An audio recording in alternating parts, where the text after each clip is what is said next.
2022 budget time. It's, Happy Friday. Yeah, it's Friday, but it's Friday, but it's Friday during budget time for us. As normal, just kind of do a little overview that, our office and the duties that we do seem to kind of remain a mystery to most people. Everybody knows what a treasurer does, and they know what a register of deeds does, and they know, finance is pretty self-explanatory. Matter of fact, we notice this when we have the State girls come. You ask them, what platform did you run on? Because, you don't have to actually run for those offices. Well, 99% of them say, well, I ran as the, for make safe elections. Well, that's fine for like 101 counties, but that's not, not for us. But by the time they're done, we get them for like maybe an hour or so, and they come back in my office and they're like, wow, we had no idea that this was part. And I said, yeah, well, most counties have this. Plus, you add the elections in, so they really have a lot of stuff they do. Well, of course, no surprise to any of us. Well, last year we had COVID, and this year we have Senate Bill 13. That is the legislature. That's what the legislature has graced us with this year. And since the property tax process begins with the budgeting, and that budgeting for most of all the entities in the counties has to go through my office. That's going to have a big impact on my office. Right now, I have a vacant position in my real estate division that I had every intention of not filling it all or filling it in a very temporary or maybe have a position like an intermittent or something. But this whole Senate Bill 13 has just shot a great big hole in that. I'm going to have to hire someone because this year it was, everybody has to do a publication for their, if they're going to do the R&R, they have to do a publication and then put it on their, for their hearing and then put it on their website if they have one. But starting next year, we have to send out notices to every taxpayer in the county. And it's going to be, it's going to be very equivalent to the sending out tax statements. And that's a big deal for the treasurer's office, obviously, and that's, the cost is going to be in the $40,000 to $45,000 just for the postage and the materials, getting them in the mail. So, unfortunately, I'd love to tell you that I'm going to, I'd say, hey, I'm going to get rid of that position. It's not going to happen. You've all been, I'm sure, have been informed about what Senate Bill 13 is and what it's doing to us, but we have to have, obviously have to have, if you're going to have anything other than the revenue neutral rate, which of course is the tax rate that's intended to generate the same amount of taxes that you've got this year, even though your value has gone up, your levy will go down. That's the intention behind Senate Bill 13. This is okay for, I don't think it's okay for anyone. We're all looking at this in, all the clerks and commissioners, finance people are looking at it as being, we are very open. We have the option for any taxpayer in the county of Shawnee can walk through the door and see someone if they have a complaint about anything that has to do with their property taxes. And, we're all open to them. So I don't know how it got so skewed, but it got skewed. Anyway, so we're, right now we are, the notices will involve next year. We can combine the notices, which is good. So like say, if you're in tax unit 1, which is in the city of Topeka, that would mean that you'd have the county, the city, the library, MTA, MTAA, and Washburn University and USD 501. So next year, each one of those would have to inform my office before July 20th what they're going to do as far as whether they're going to stay with the revenue neutral rate or if they're going to have a hearing. And if they're going to have a hearing, then I have to send out notices to every one of their taxpayers. In tax unit 1 is always the one that everybody uses for the norm, that's just kind of the one they use. That's what when they quote a levy or something, they use tax unit 1. But we have to do that. We have to also tell them the date, time, and location of those, that hearing. They actually have to have the hearing. I mean, it's not just, well, we'll just say we're going to have it. They have to have the hearing, open it, allow people to speak, close it, and then pass a resolution or an ordinance, depending on if they're an entity or, what entity, if they're a city or something else. And then they have their budget notice and go on from there, but the budget hearing. But it's, there's so many little pieces to it that if they miss just a little piece of it, we can have to, they actually can have to refund taxes. I mean, it's essentially if an entity decides not to go with the revenue neutral rate hearing, I then have to we have a levy limit right there. Whatever that is, no matter what it ends up, because sometimes our values change a little bit in the fall, and that means that whoever decides not to go with that, they have automatically given themselves a levy limit, and doesn't make any difference where their levy or their value goes. That levy stays. So there's a lot of unintentional things going on. Of course, they gave us an out on the notices. They said we can send emails to taxpayers as long as all county clerks have something in writing in our office allowing us to use that email address to send them a notice. That probably won't be happening because it's far-fetched. I mean, it's just, it's so all-encompassing. How do you get someone's email address, first of all? And then they'd have to send me permission to use their email address. And then what if they get angry with Gmail and they go to Yahoo and I don't know that and they don't get their notice, and then we don't even know the consequences of them not getting the notice. That's an issue too. And then, of course, the cost.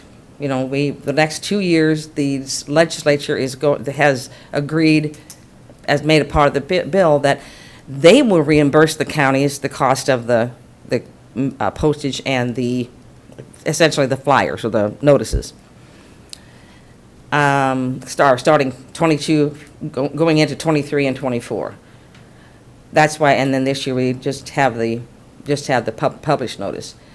But if they don't budget for it, so July of next year, if they don't budget for it, then we don't get the money. We don't get the reimbursement. And it's just very simple, it's like that. So we'll hope and pray that they will.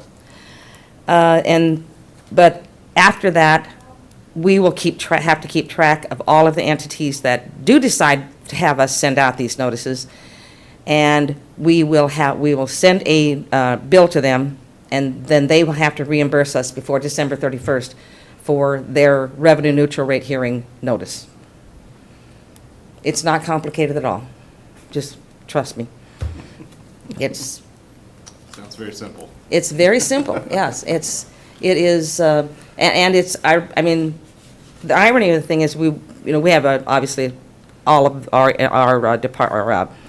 different departments and stuff have listservs for our groups that follow with us where we live.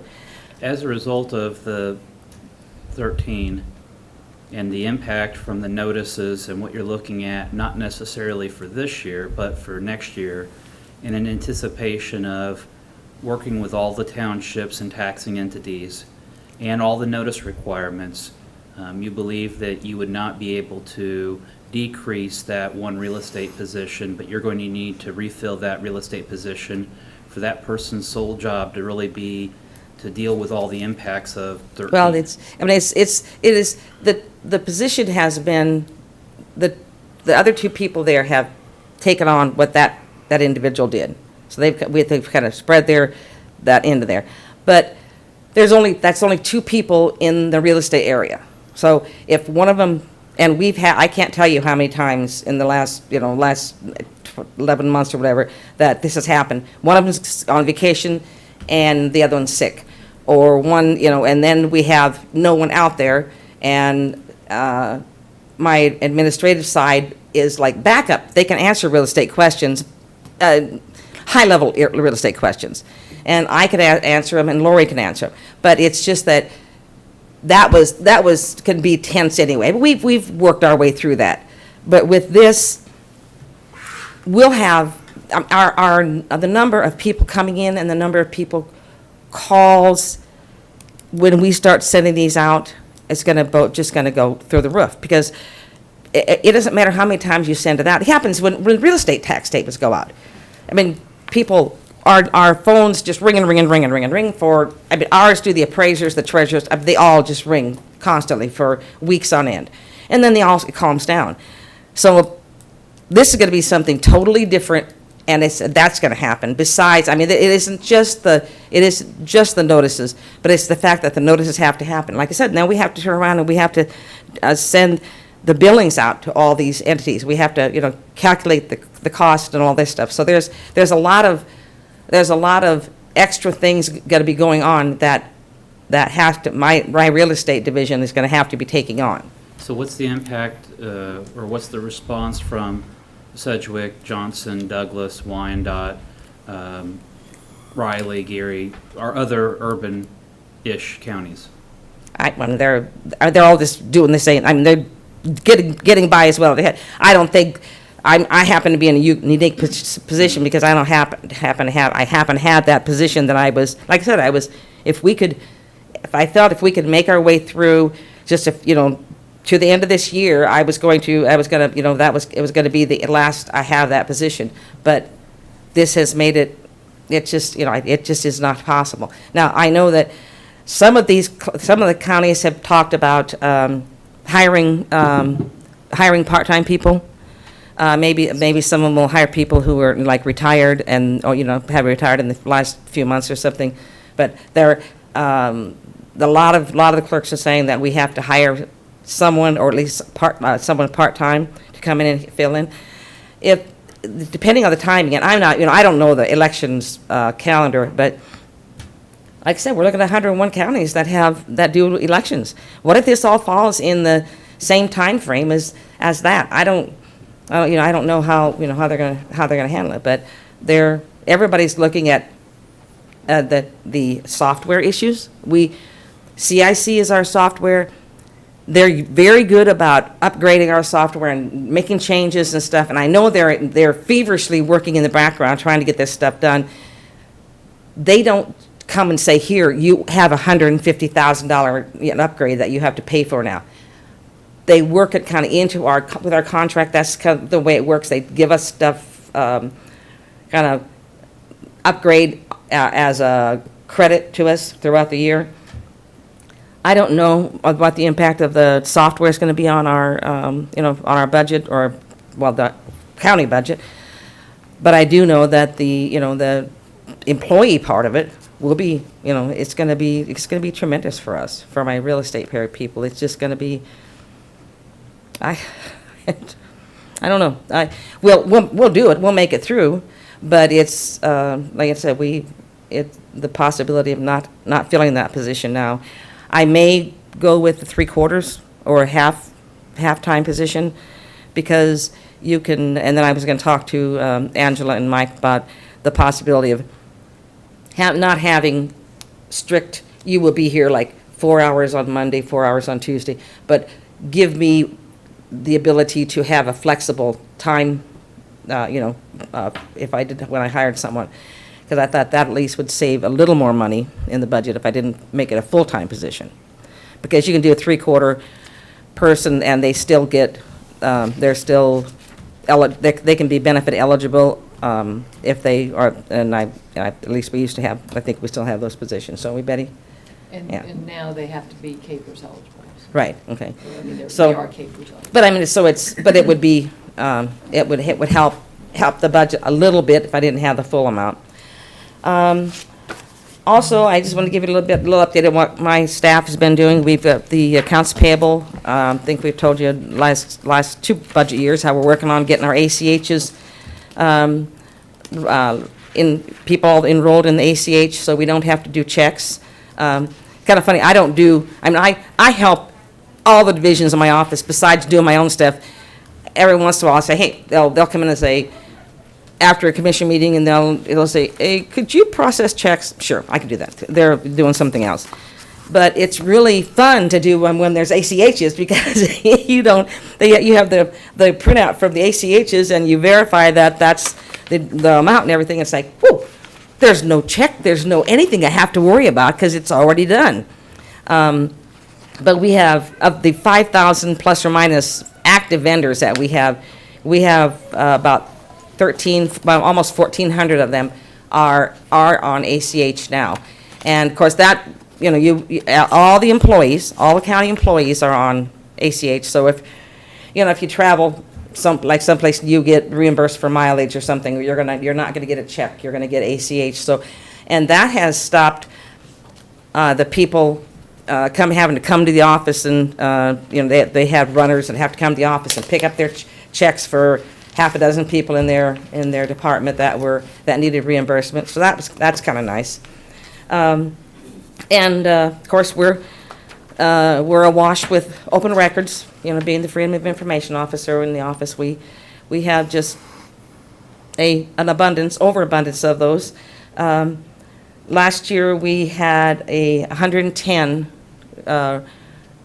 records, open records requests just through my office alone, and there's even on the Freedom of Information Officer, we don't have strict adherence that go along and slap around other departments if they do it on their own, because I know that the Register of Deeds, the treasurer, the elections officer, the sheriff, they all get them directly to them, and the coming through me and having to go that route, that's not, we've never had that strict of adherence. But just the ones that come through my office alone, we've had 110, and up so far this year, we're at 60.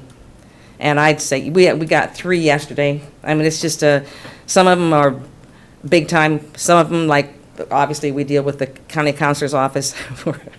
We're dealing with one now that the counselor's office is back and forth, and it's an email one. It's the COVID, they want some information, and it's just constantly trying to put it into a size that's manageable and still, I mean, I feel that Shawnee County we do an excellent job of trying to meet the requirement or the requests for open records. I hear some other counties that just say, well, I'm just not doing that. Well, you can't just not do it. I mean, that's just not an option. Or they make comments about how it's obstructive to them, or they're being obstructive for language, but they're not being totally open. And I'm thinking that's their right. I mean, they might say, well, they're not even from here. They're from California. Doesn't make a difference. It's still their right to have the information, because we're a public office, and statutes say we have to do it. Do we charge for that information? Pardon? Do we charge for that information? Yes. Okay. We charge the going rate of if there's something that has to be, I shouldn't say created, but say if IT has to pull emails or has to do a vetting of the emails, whoever is responsible for doing that, their hourly rate, by how many hours they do. If it's in my office and somebody wants a background on some accounting thing, then whoever in my accounting area does it, it's the hours that they spend plus. And 95% of the stuff we do is by email, so we don't charge a copy, per copy charge, which is 25 cents, but that's not anymore. Most of our stuff is on, as digital, so it's not a big problem. But we're still really having Stephanie in my administrative office has been really good, or my administrative division, because she is very adept at digitizing, and she has been taking. We have in the sub basement, we have because we have to keep always forever all of your information that I walk away from here. it has to be kept forever, but that she is digitizing all that, and it's making the research for open records or anything. If you have a question on something and you want to find out when something happened, or when did we start this contract, how many years ago, we can, it's just, going through that digitized copy and doing that research has just really been great. And Stephanie has been, she doesn't, when she's learning what she's doing, because, and all the rest of the stuff she does, she feels that that scanning in between times, and it's really been a great option for me. I want to thank you for the efforts you have made over this last year and prior to putting our employees, prioritizing the employees on their benefits and their competitive wages. I do appreciate that, because we will, in the office, we will continue to offer our service, the excellent customer service, whether they're coming to the front door or calling or emails. We will be there. We will continue to do what we do, and I just want to offer my thanks to what you've done for the employees, because that's what makes Shawnee County what it does. It's not me, it's our employees. They're the ones that give us the kudos when we do get them. Ms. Beck, with 2/3 of your staff retirement eligible, does that cause you any concern for them all leaving at one time, or? Well, we also have to understand that Lori Ray's been there. She was 17 when she started. I mean, she started as a part-time employee from school, and so there. Well, and some of them I hired. They're already. Doesn't take them too long to be retirement, not capers retirement, but retirement eligible. It is, but what do you do? I mean, what do you do if you have people who are retirement eligible? I just didn't know if there was any concern, or if you were thinking about the succession planning, if I need to hire on a whole crew of new people all at once and having all of that. We look at that in the sheriff's office. We have a whole group that's coming up towards retirement eligibility at one time, and you could lose a whole host of institutional knowledge at one time if they all walked it. Well, but we also have each of the divisions of my office has the general knowledge of what they do is, there might be one person who does one or two things they do, but there's a history of how they do it. It's not like it's, like Rhonda does the state treasurer's report, but the state treasurer's report isn't a big puzzle that no one else in the world could ever figure out how to do it. I mean, it's just it's not that confusing. The learning to do the learn the software, how to do, because in my AP area, we're the only ones that do. Everybody enters POs and such, but my office is the only one that does what we do in AP. Real estate, we balance balance motor vehicle for distribution. I've actually assisted with that. I don't do it very often. I've done it maybe half a dozen times since I've been in office. I don't think there's a necessarily something that is so hard that somebody else couldn't learn it, but we try to keep in the divisions themselves, keep some of the knowledge to everyone in that division. And also, I mean, I can have someone who's not employee eligible and could step off the thing and get hit by a city bus too. That's kind of my theory is you always have to be prepared for the worst case scenario. Sure. So we are, I have, we have talked about it. We have people who will take over, and I guess there's, I don't know, outside of you let me hire a whole bunch of people, to just sit right next to them and just do what they do for the next 5 or 6 years, I would be, no, I wouldn't even want that many people in my office. But you don't That's- think that Senate Bill 13 is going to push anybody out the door? I know when, when the legislature was talking about it, it sounded like there were quite a few clerks across the state And that they have. were saying And- they were going to quit. They have, and I'm going to. Oh, no, I don't. That was not part of my presentation. No, I'm not. I'm here. I have great, I have employees that have threatened, big time threatens with me if I'm not bodily harm type stuff, big time stuff. Now, I'm not talking, believe me. But no, it's true. Every once in a while I'll be going, where's Kathy? I haven't seen emails from Kathy. And then I see this other name come up and they're asking questions. I'm going, some of them have just left, and they always have like well, you see the commissioners, they'll say they're retiring and they're, have a party and they're inviting everybody. Some of them are just like disappearing in the night. I don't know. They just, but I think Senate Bill 13 is the thing that kind of pushed them over the edge and said, we don't have to do this. It's just too much. And it is a lot. So, I don't know. We might have a little trouble. We already have trouble with like township boards and some of our smaller entities getting people to run.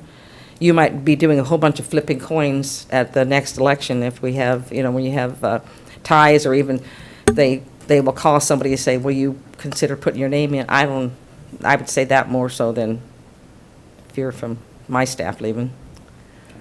We're doing okay as far as that, but it's a lot. Questions for Ms. Beck?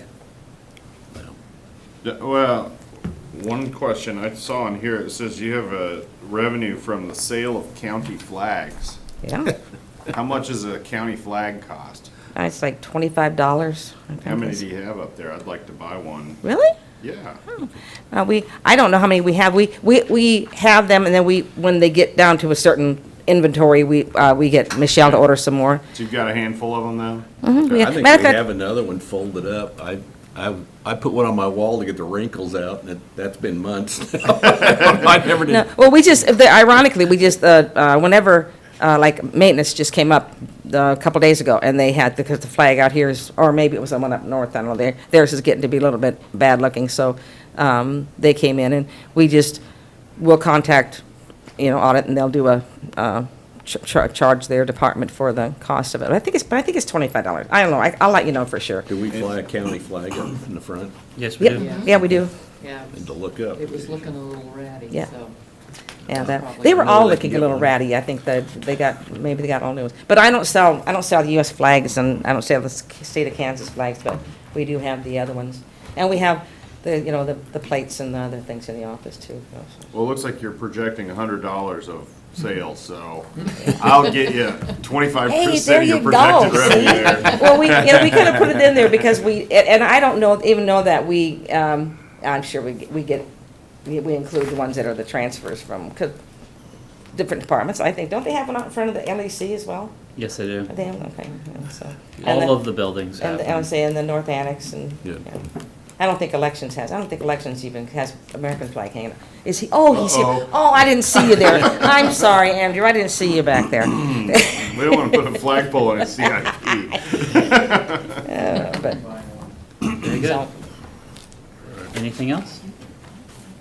All right. Not for me. Great. Well, thank you much. thank you. 40 seconds to spare. For the record, I'm sure you have this in front of you. I'm going to go ahead and give you these sheets because what I did was I hid some columns, and it makes it a little easier to see what we're talking about. What I'm going to do is go line by line because frankly the treasurer's budget is kind of straightforward and simple, and we can get through all that, and then I can answer any questions you might have.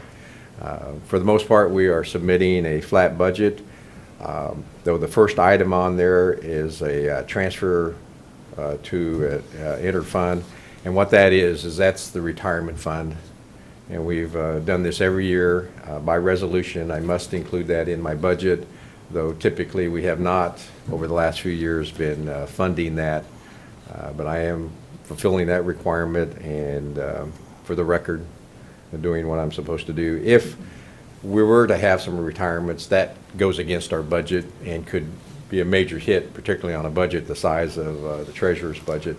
Though Betty and I have worked together over the last 5 years, and we've accumulated some funds. We're lucky enough to actually have 2 employees in the treasurer's office now that are eligible for retirement, including Tammy here. So we're about halfway there. This $21,731 would make us whole, and by the resolution, that's included. The rest of it is a flat budget. Those next few lines are 90% of my budget, which is salaries. And of course, you know, you just set salaries and it's by contract, so I won't go into a lot there. The next item is 1496. That's for fees for services. That's kind of miscellaneous stuff that we have to pay. If I have boxes that need to go to the North Annex, I have to pay somebody to ship those out there, or I have to pay for stamps that we use in our office, that sort of thing. So it's just kind of a catch-all. Then we have contract services. That's primarily our safe, our smart safe, which used to be just the armored car service. And I think you're familiar with the smart safe. Now we essentially deposit our cash remotely. So before the end of the day, our money is in the bank, even though physically it's sitting in our office. Technically, it belongs to the bank at that point, and that's their problem. If something happens to it, then we aren't at a loss. We use that out at the annex at the motor vehicle. It's especially important out there because we don't have guard service. The money is out there. It allows us to sweep our positions during the day so that if, heaven forbid, that anyone would come in and decide that they wanted to rob us, there's going to be a whole lot less cash available because we have no access to that safe. So we've been able to do that, plus we're not transferring cash down here during the day. So we put that in place, Betty, what, a year ago, May? Actually in 2019. Well, yeah, before COVID. Yeah, before COVID. We kind of lost 2020. It's somewhere out there. I don't know what happened to that year, but we all lived it. The next one is for printing. That's required by statute. There are certain things that we have to print, the quarterly report, delinquency. As Mr. Cook knows, we have really 2 options there. We have Capital Journal, and if we use them, that price is going to more than double. So we have Metro that has given us a really good price over the last few years. I hope they stay in business, because if we're down to one option, it has to be a county paper. There are only 2. And so we're getting a really good deal there. It would more than double if they were to go out of business and we had to rely on Capital Journal. It's kind of the expensive option. But that's not something that we have a choice of. We have to do that by statute. If we don't follow that statute, then we give up our right to have a tax sale. So, and we don't want that. The next item is memberships, member of KCTA, as well as the national organization. And what I do is I split that cost between motor vehicle and the treasurer's office, back and forth.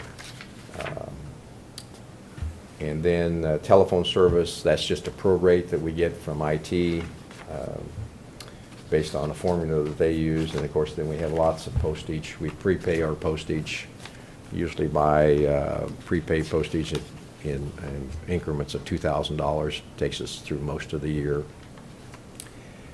And then we have insurance premiums, which is required by statute. Those are the bonds that we have in our office. Office supplies, that's all the pencils and paper we use for $3,000. And then we have leasing agreement for the fax machines for $2,000. That and a nutshell, is the treasurer's budget. So very little in there that's actually optional. That's required by statute. And so I'd be glad to answer any questions you might have. Questions for the treasurer? Betty? It looks like you are adding, for this 2022, you're adding an intermittent clerk for 9 months. It looks like that is new. Well, actually, that's an employee that was with us and had to leave because of an issue with her husband. So she's actually, she went off the payroll, and we're down a clerk, so we're using her as an intermittent. In the meantime, she can work very, very few hours right now. Her husband is actually in the final stages. And so we don't anticipate that she's going to work hardly at all. But it's a new position? I mean, the intermittent's a new position. Yeah, it's kind of a fill-in, because we actually have a vacancy right now. And so we've been trying to utilize her to fill that vacancy until we can get that filled. So I guess my question is, do you need the vacancy plus this intermittent? No. If she's available during tax season, and we can see it in the budget, then we would use her, because we get busy and we have absences and that sort of thing. She's also trained on motor vehicles, so what I'm working at is trying to figure out a way that I can actually use her on both sides and charge motor vehicle if I need her on motor vehicle side. But her personal situation right now is pretty severe, and so I'm not anticipating that she'll probably work for us hardly at all. Well, and I'm just looking at budget, because right now you have the vacant position and this intermittent position both budgeted, Yeah.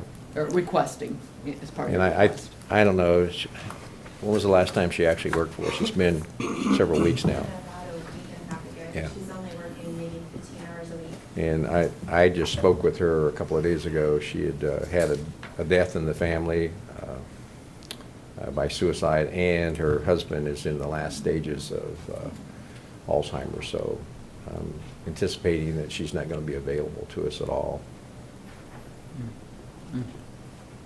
Okay.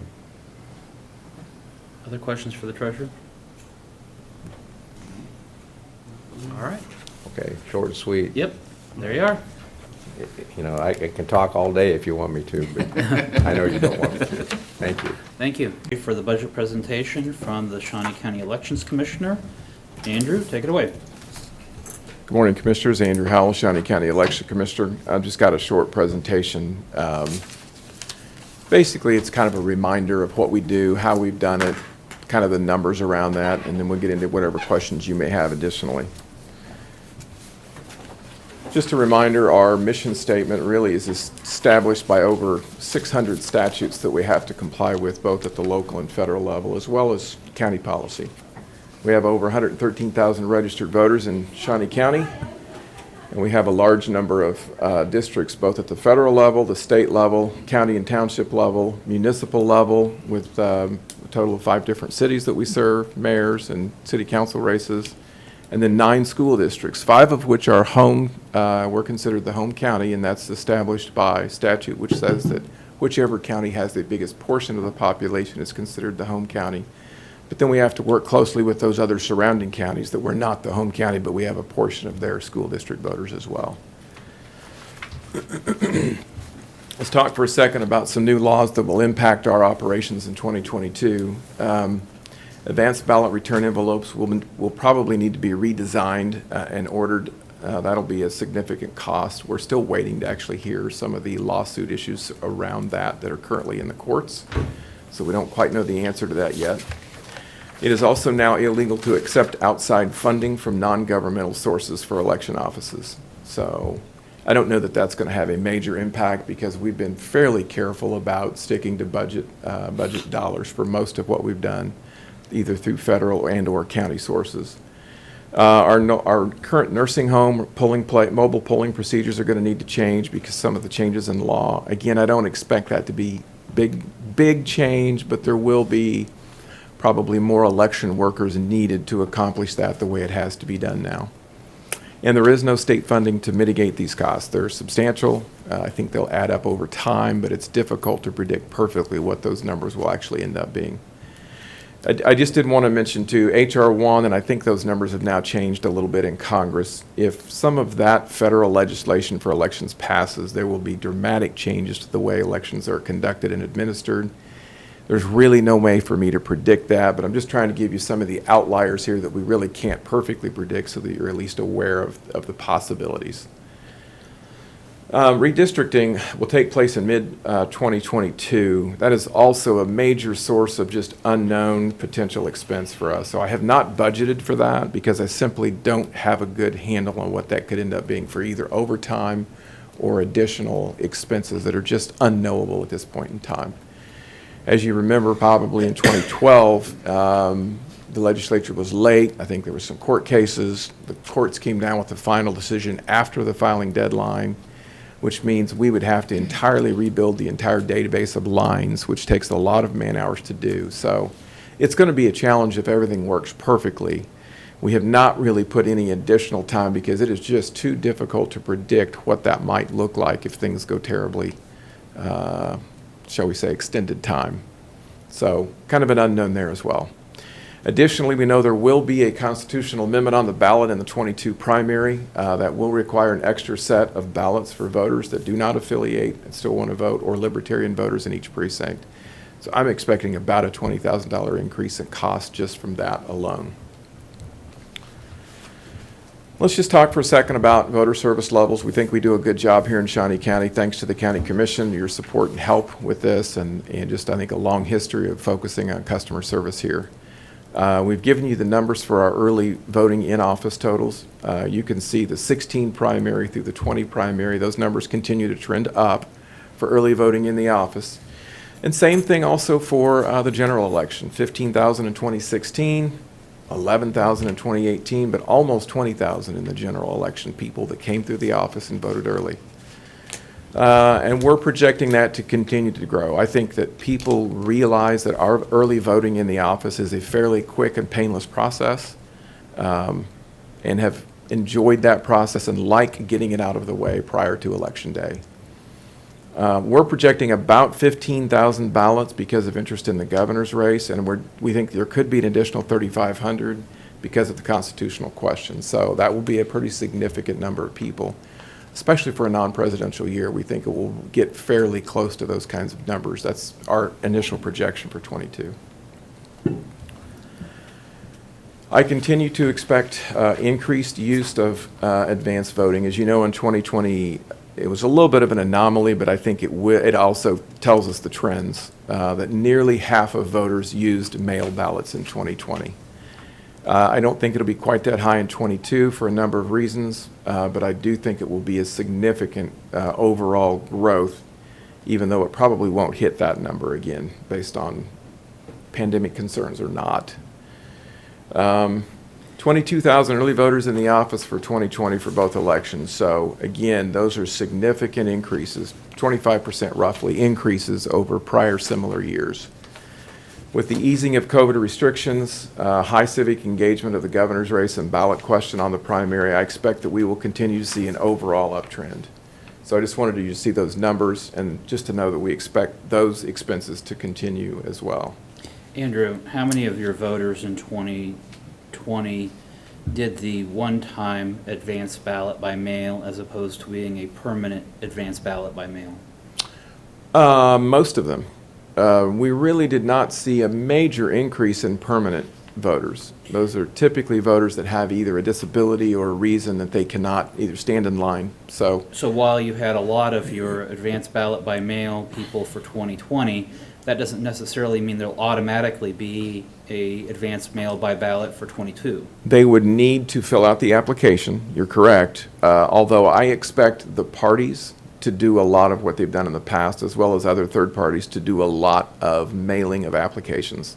We saw in 2020 up to 6 mailings per person, and quite frankly, it caused a lot of confusion for voters because it appeared to be coming from us to a lot of these voters. They thought that we sent it out. We didn't. Well, but I do expect that to continue. So, but wasn't that mainly by one national group that was hitting all of the states, that was doing all of that, as opposed to a localized party or even a statewide party? I actually didn't have the time to figure out what else they were doing. I just knew what they were doing here. Just, I mean, looking online, I saw that this was an issue that was applying across the country from this group out of, I think, Kentucky or Tennessee or wherever they were from, that was hitting the whole nation, trying to get registered by mail and sending out multiple applications. Yeah, I had a my neighbor actually gave me 3 copies of the same exact letter. And I think what was difficult for the public was to, first of all, the envelope was the wrong size, so people were upset that the envelope wasn't big enough to put the application in. And they thought that we did that, and so we spent a lot of time on the phone explaining to people, we didn't do that, it's not from us. And they're like, yeah, but the return envelope has your address on it. Well, that does cause confusion for people when those things get sent out and it appears to have our name on it. So Is that legal to do? unfortunately, it probably is. I think there's some question about some of the new statutes, if it will continue to be illegal. But I think those will probably get litigated through the courts as well, just because I think there's enough question marks surrounding some of those statutes. But the reason I ask is, I can anticipate during a presidential election, you're going to have national parties or national groups that are going to push for the mail by ballot, but would we still have that in a statewide campaign in '22? I was surprised in 2018 how aggressive the mail ballot push was from both parties and candidates, and I expect that to continue. I know, you've got a congressional race here that can be fairly close. Sometimes the governor's races can be fairly close. I mean, there are some things in Shawnee County specifically that I think do tend to drive party attention, candidate attention, and in some cases, if it's high profile enough race, even national attention from third parties that are interested. So I still, while I don't think we're going to hit 43,000 advanced ballots, I still think it will be well above even 2018 if I had to guess today. All right. So I expect the trend to generally trend up going forward. Yeah, I'm expecting about 25,000 mail ballots for the 2022 election. That's my guess. I may be a little high, but I'm not certain of that because I do think that during the pandemic, 43,000 people got used to that process and are now somewhat comfortable with it. And I think that there will be some effect from that.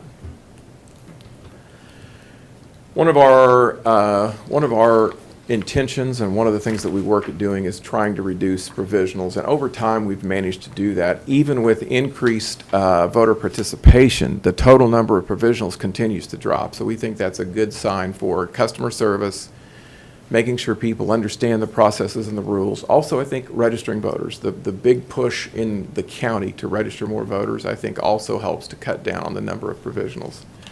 So you can see in the primary we've had an increase, but again, most of that has been driven by increased participation more than a percentage increase. And in the general election, those continue to decline even with increased participation. So we think we're making good progress in both training election workers and assisting voters in making sure that they avoid provisionals to the extent possible.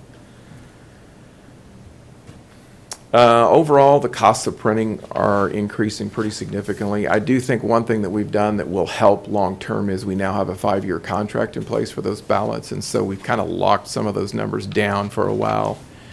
So I think while there is a bit of a jump at the moment, I think over the long term we're going to see better pricing as inflation continues to occur. We're going to pick that up more on the backside, I believe.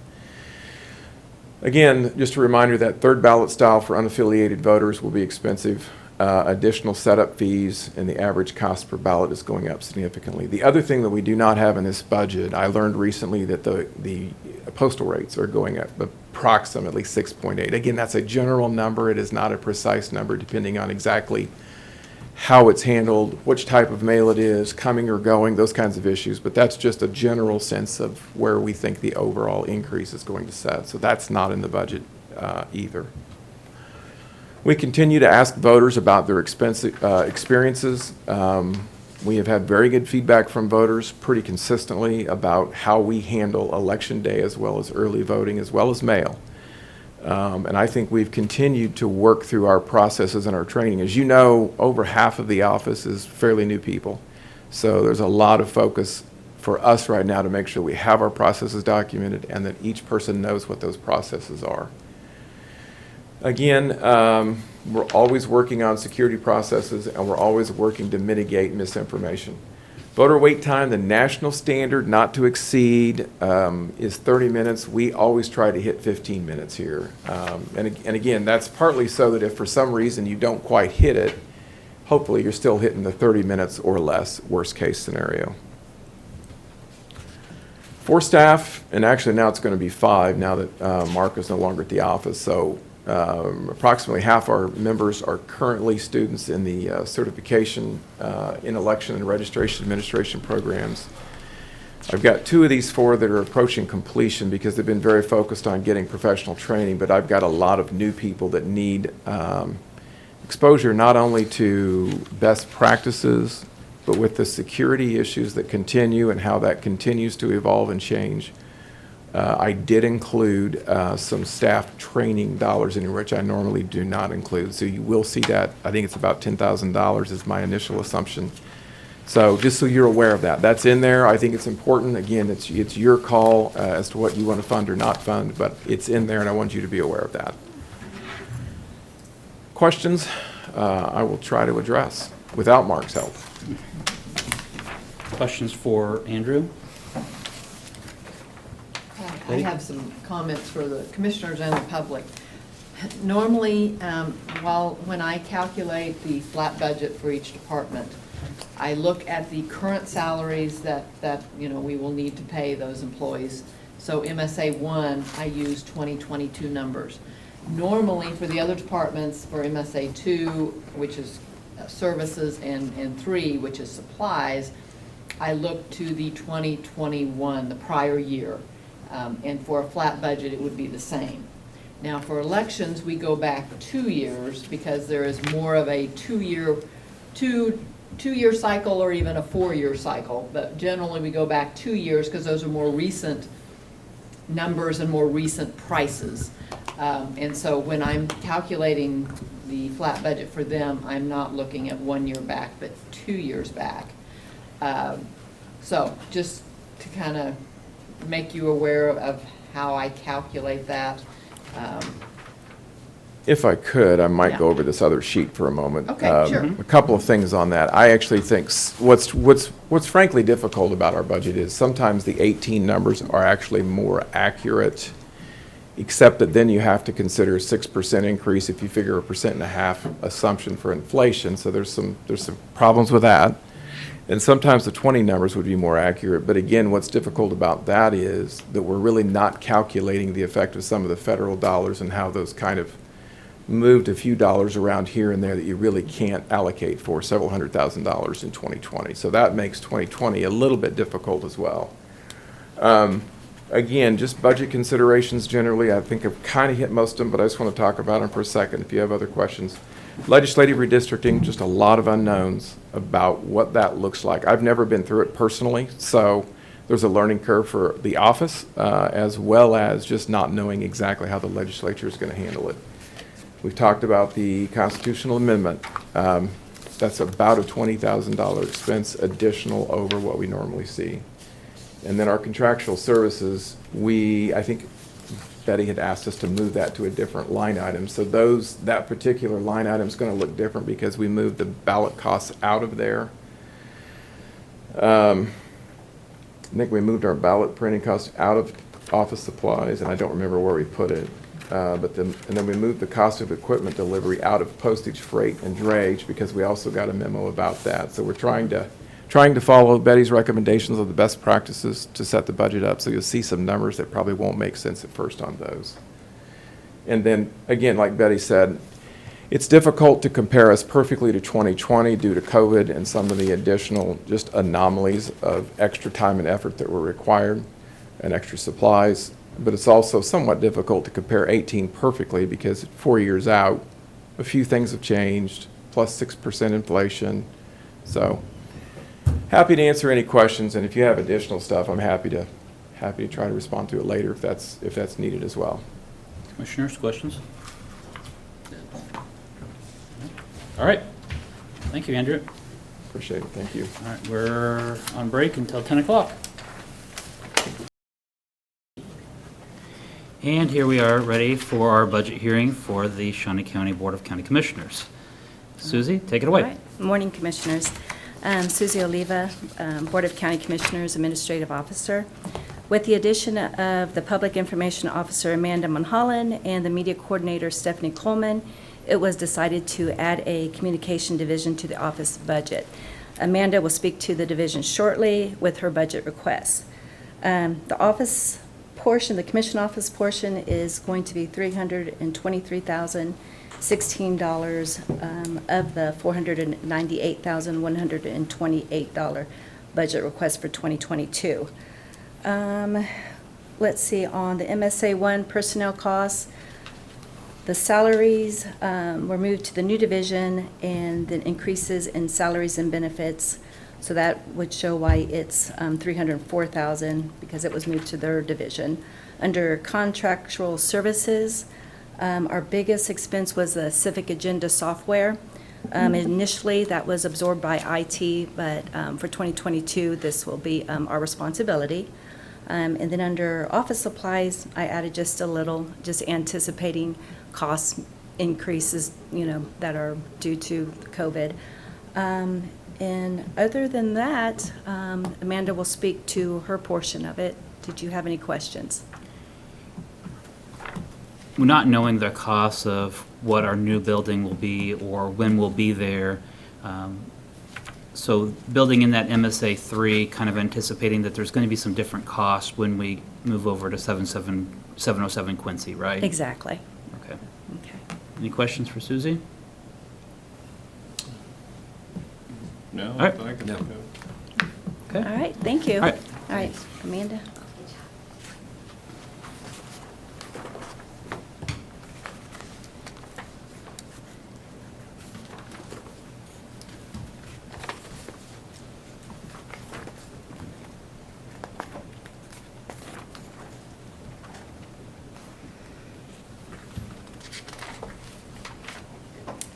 Good morning, Commissioners. Amanda Monholland, PIO for Shawnee County. As you are aware, this is a newly created division under the Commission Department.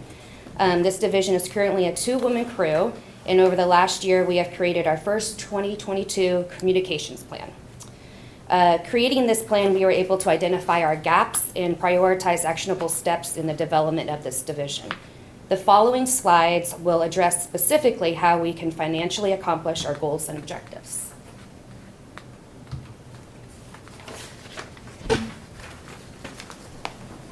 The primary purpose of our division is to promote effective communication between and among the Shawnee County Board of County Commissioners, departments, and staff of Shawnee County government. The list on the left are our duties to communicate governmental affairs in line with our mission statement. Public access to government and freely shared information are cornerstones of the democratic process.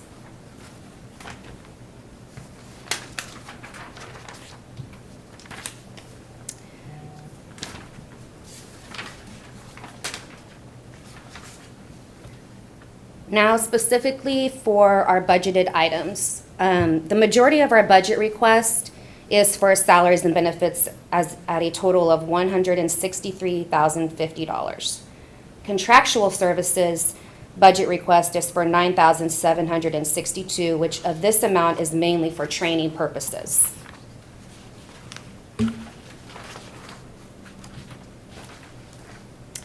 Lastly, supplies. This is for a total amount of $2,300, which mainly consists of equipment needs such as a teleprompter and computer software to allow for better management and quality of PSAs, graphics, and video. I would like to also point out that over the last year, we have ran into many situations where we have found a need to have a proper newsroom, and these pieces of equipment will help create the foundation needed to make that happen in future years.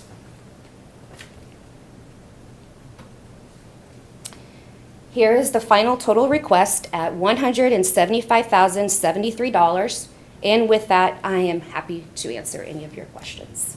Questions for Amanda? Explain to me what a proper newsroom would be.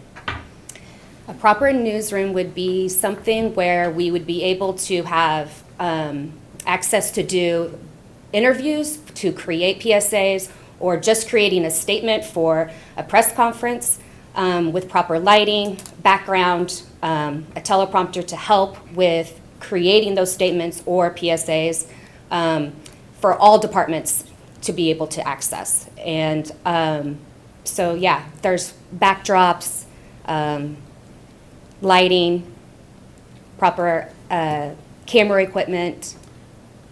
So I'm thinking kind of what we were doing at the health department at the beginning of COVID, when we were doing the press conferences like every day, something like that, except maybe a little more professional. Is that what you're thinking? Correct. So I was at the start of COVID at the health department as a PIO and putting together those press conferences and utilizing different types of backgrounds and smart TVs and trying to create a nice background for when we were on TV every time. So yes, those would be like the in-person ones, correct. Okay. You anticipate that room being over in the new building? I would hope to anticipate that, yes. And this would be equipment that would be used by all the county departments? Correct. This would be utilized for any department that wants to promote a campaign or create a PSA. Specifically, we know that it has been quite, a need since we were going through COVID. And just any of the departments, like right now, we have featured departments in our newsletter, and they're having 1 month where they get to basically showcase their services, and utilizing what we have right now is fine, but future I would like to have them a little bit look more professional and those types of things to help all of them. Does Parks and Rec have something like that now? I am not aware that they have a teleprompter, no. No, I don't mean a teleprompter, I mean a room they use for interviews or anything. I am not aware if they do or not. That would be something I'd have to ask Mike McLaughlin. Yeah. I think I see a lot of their spots out in the Outside. parks, Yeah, on a lot the of them fly. outside. I just didn't know since they have someone that is kind of devoted to that. Mhm. I think the only people that may have a dedicated space, I know that the district attorney at one time had a room or a wall that they kind of designated as their designated spot for interviews. I think the sheriff may have a designated spot that he does a lot of his interviews from. But outside of that, I don't know that anybody else. During, when I was on the COVID command team with other community PIOs, I worked closely with Molly Hatfield, which is at the city, and we were able to use her newsroom and her space when we created PSAs that were actually distributed to the media. I was just gonna ask, is it possible, I have no idea, is it possible to like dual purpose an area, like if this was better with like special lighting that you could turn on and off for that purpose, like whenever you're building or whenever they're working on the new space, so that you could actually use that same space in two different ways? That it would definitely be something I would be open to looking into more, yeah, for sure, I think that's worth us looking at. yeah. So, okay. Any other questions? All right. Well then, thank you very much. Yeah, thank you. And our next budget presentation will be at 10:30. It stopped working. I don't know. 27. Where do I get this? Is this like the canned air that Pat's got? Like, I don't know. Walgreens or any place, you can get this free spray stuff. Biofreeze, something? Something, and they stop crying. Might have I to buy can't some explain. for me. All right, it's 10:30. Pat, Information Technology, take it away. Good morning, Commissioners. Pat O'Blander with the Information Technology Department. This is the 2022 budget hearing for the IT department. Just real quick, we're going to go through it and hit just the changes that are coming up and the ways we plan to fund everything.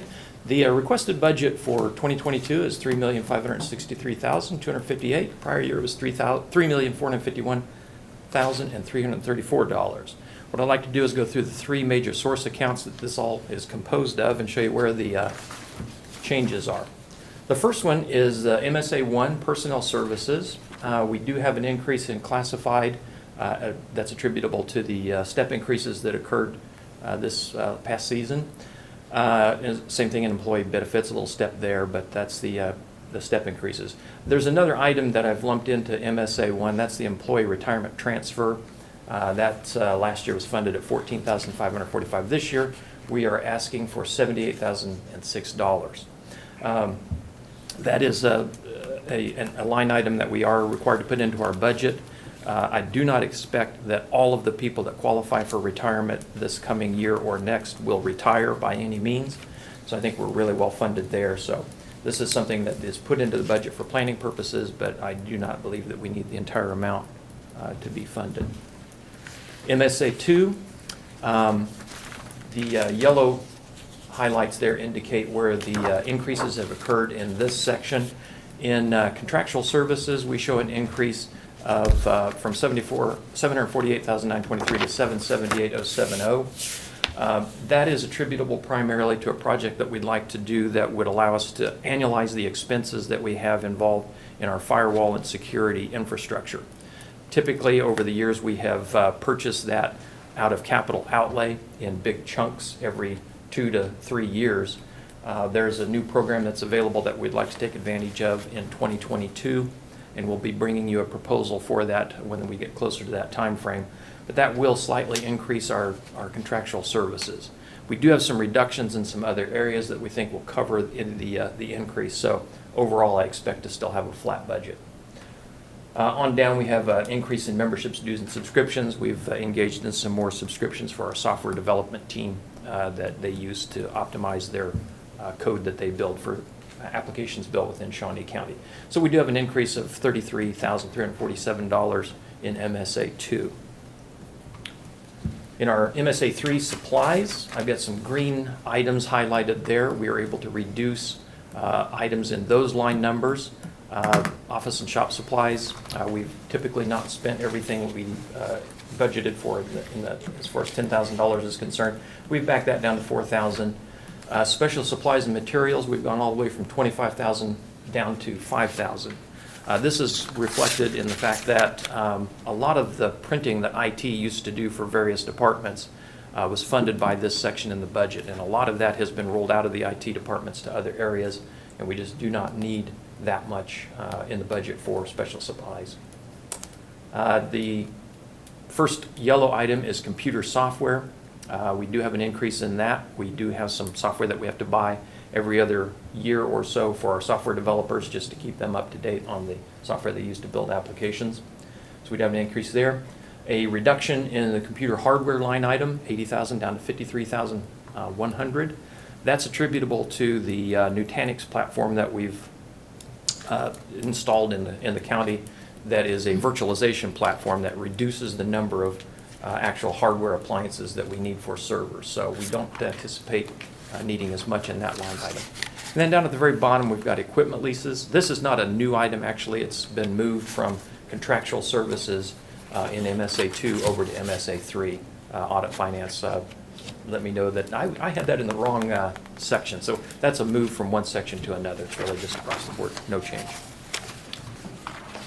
In capital improvement, we do have some items that we want to ask for. The first one is the Nutanix platform expansion. Again, this is the virtualization platform, and we are asking to build into the capital improvement budgets going forward from 2022 on through 2026.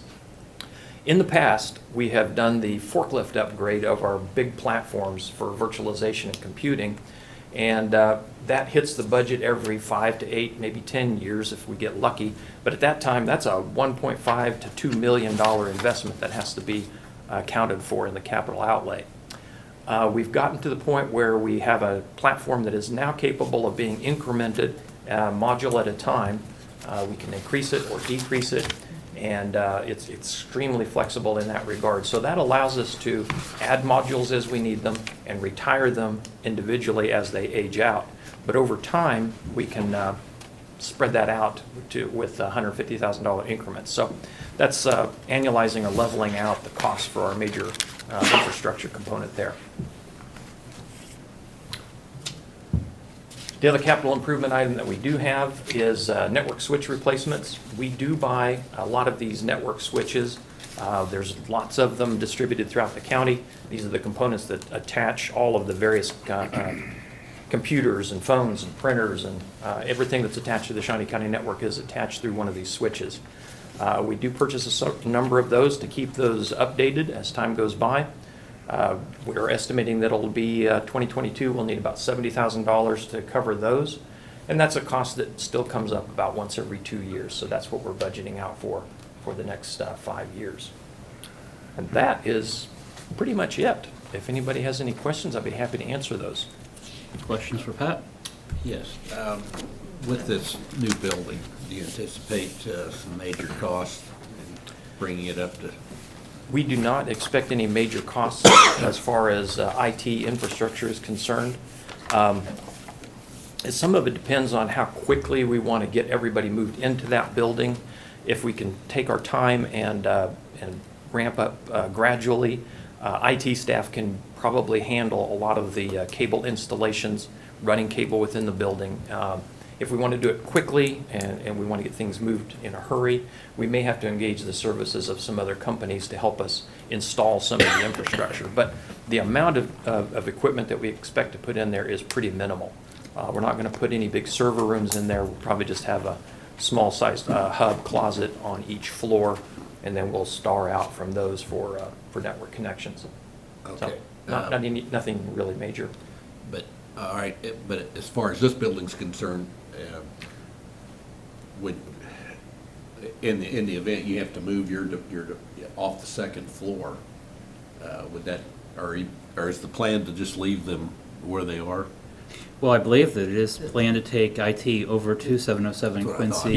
Yes, the IT But offices are. maybe The moving server room. Why the don't server you talk room about would be the moved to server the room? basement. To the basement? Yes, yeah. that's the preliminary plan, is that we've got the server room up on the second floor that we'd move to another location in the courthouse that would free up that space for So the office whole areas. second floor would be? Yes, Yes. IT would be vacating all of the second floor.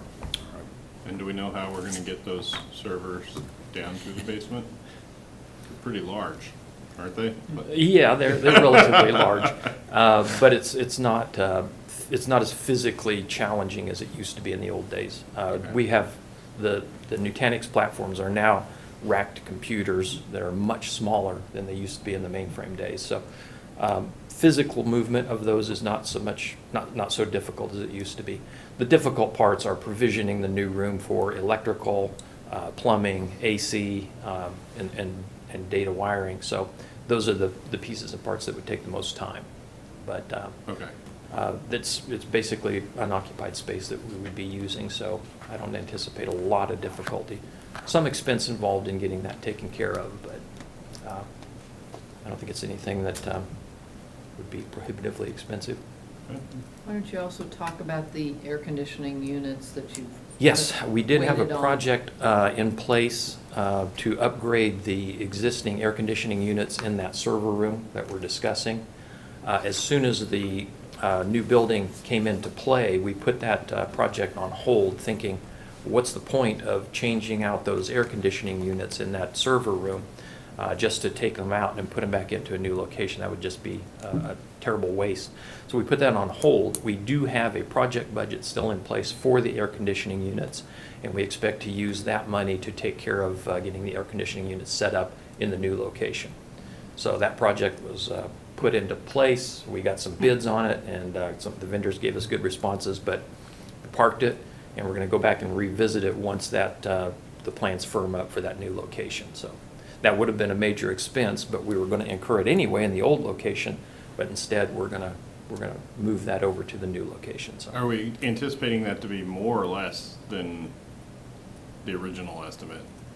With it being in the basement, I'm sure it's a little different. I would want to talk to our new facilities Okay, director, okay. Nelda. It being a little less, just because it's an easier space to control. Okay, good.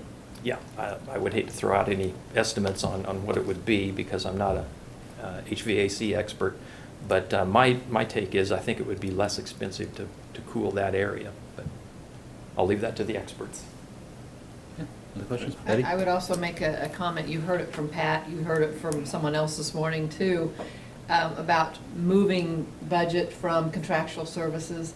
Contractual services over the years has become a catch-all for everything that has a contract. And it really doesn't, by putting it there, we don't really see the purpose for it, the use for it.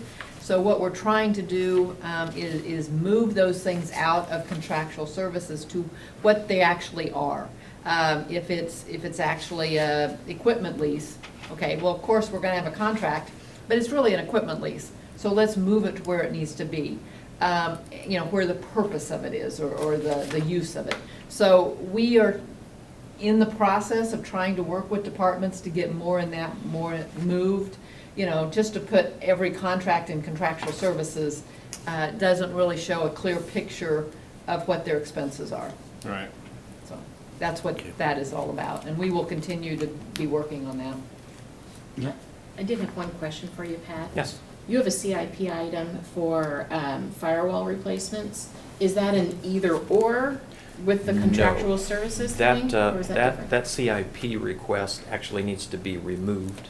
I thought it had been already, but That's right. that's what I was discussing in the budget Right. discussion. We're going to be annualizing those costs for the firewall, just like we've done for the Nutanix platform. Comes out of capital outlay or capital improvement into the regular IT budget. Glad you asked. Okay. Pat, last year on the CIP, you'd asked for fiber optic splicer. Did you guys ever get that? No, we did not. We have looked at those devices, and we've come to the conclusion that we can probably purchase one that is a used model at a significantly lower price, and that is our intention to do that. We'll probably be doing that out of the IT budget towards the end of this year, if there are any funds remaining. So that's one we've taken out of the capital outlay request. Okay. So sometimes it pays to wait and watch and see what becomes available in the aftermarket. We do that a lot with some of the network switches that we use in non-critical areas. We find if we purchase those aftermarket, we can still get a 5 to 6 year life cycle out of them, but at probably 1/2 to 1/4 of the cost of buying a new unit. We've done that with network switches. We do it with our phone sets that we've put out on everybody's desktops. If we wait a little while on some of those non-critical items, we can achieve some tremendous savings. So that's one that we've gone into that mode for that purchase as well. Good deal. Anything else? No, nothing I can think of. All right. Well, thank you, Pat. Sure. Thank you, Commissioners. 15-minute break. Clock on the dot, and we are ready for our budget presentation for Human Resources. Good morning, Commissioners. Angela Lewis with Human Resources and our 2022 budget presentation. Our mission for Shawnee County is to support all county offices and departments by making our organization an employer of choice in the community. Our aim is to support Shawnee County government by providing efficient, effective, and professional human resources services. We'll accomplish this by attracting, developing, and retaining top talent, recognizing high-quality work, providing and administering competitive benefits and compensation, strengthening employee relations, facilitating training and education, promoting safety and wellness, establishing sound policies and procedures that ensure workplace equality, diversity, and inclusion. Our staff hasn't changed this year. We do have one new addition, Jim Minji, who is a payroll assistant. He comes to us as a Navy veteran and recently employed by the VA. Our budget request for this year is $469,888. That consists of contractual services at 4.7%, supplies at 1%, and as you can see, most of our ask comes from wages and benefits. The majority of our change this year comes from the employee benefits section of that, and it is just our normal increase and add. Otherwise, the only increase we're asking for is for our dues, and I need to go back one. I skipped that. I'm going the Thank you. wrong direction. We're almost done, but not quite. Let me get back here. You should just do up, the Well. up page, I mean, page. I've officially messed it up altogether, but here's where I want to go.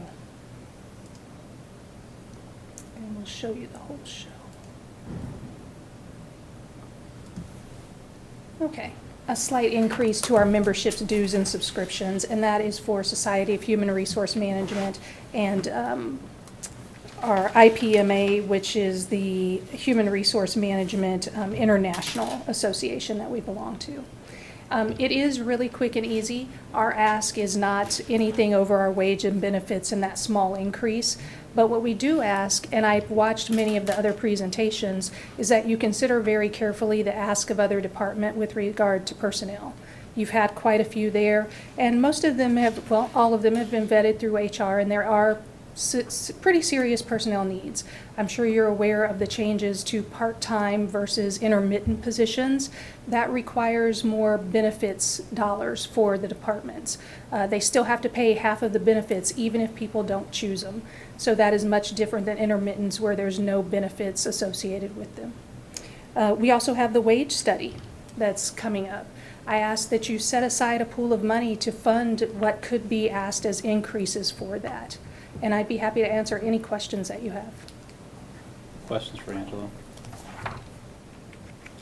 I would think that your job gets increasingly more difficult without addressing the wages and without looking at those contributions and making sure we attract the good employees. Yes, we have to be able to attract them, but then we want to keep them. It's one thing to get you in the door, but anywhere you go right now, you see help wanted signs. We don't want help. We have opportunities for careers and people to stay a long time and get good benefits for their families. The software that we put into place 2 years ago, changing how people apply for the jobs, has that been a benefit? Do we need to go back and update any of that or look at how we do our application process? We're already working with IT on phase 2 for OASIS. It has increased the way we do business. What happens is a lot of people apply on Indeed and other services, and then they have to come to our site too and apply. Some people aren't always happy that they have to apply 2 places, but that's how the system works. When we upgrade, they'll still have to apply 2 places, but once you've applied for any position at Shawnee County, we save a lot of your information, so all you have to do is click the other job that you want to apply for. Okay. Questions?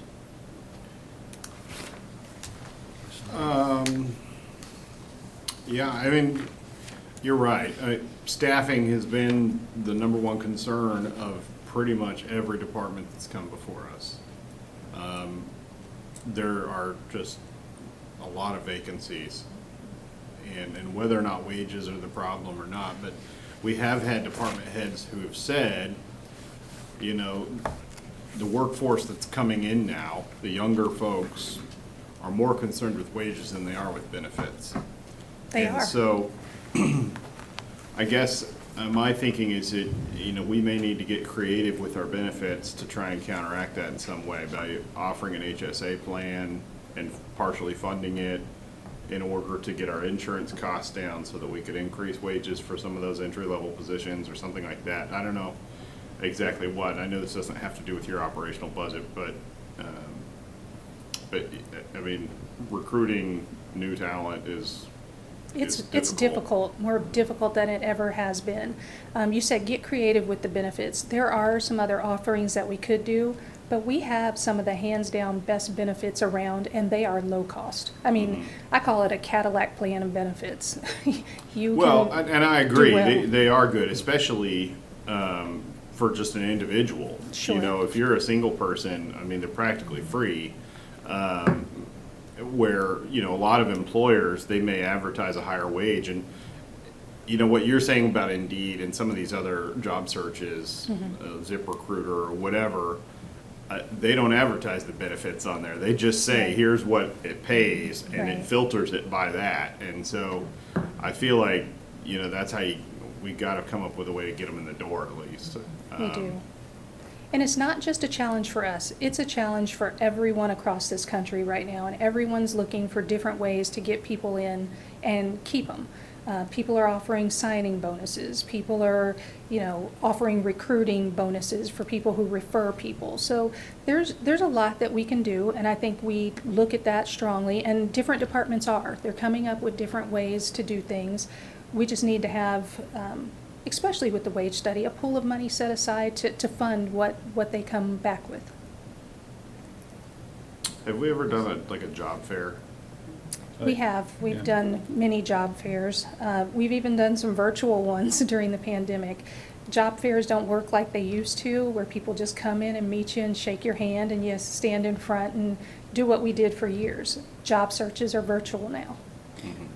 Amanda, Betty, 5 years ago, when we did our last wage study, we set aside an amount as wage compensation that would be decided at a later point.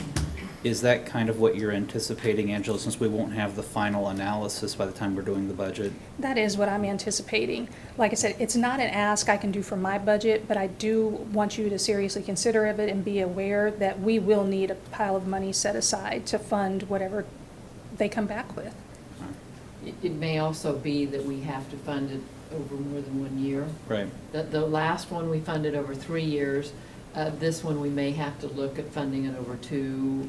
I don't think we will necessarily have to go out to 3, but I think we may need to fund it over more than 1 year. Okay. And then as far as the intermittent employees go, the department heads still have within their power, they can go up to $15 an hour without having to come to the commission, or unless it's a skilled labor, which we have a different set of intermittent costs for that goes up to, I believe, 30. And should we have any consideration as to whether that should be raised from $15 to $18 an hour, just so they would have that flexibility? We've asked that as part of the wage study. We have them looking at the intermittent positions as well. Okay. Just, I think that, giving department heads that ability and flexibility within their budget, obviously they're still working within their budgets. Right. They do need that flexibility. I think also with us changing a lot of the employees to intermittent to part-time, I guess my question is, if it's a part-time position, does it have to come to the commission rather than an intermittent, or how is that handled? Yes, part-time positions would essentially be creating a new position, so we would bring that to the commission in order to get it approved.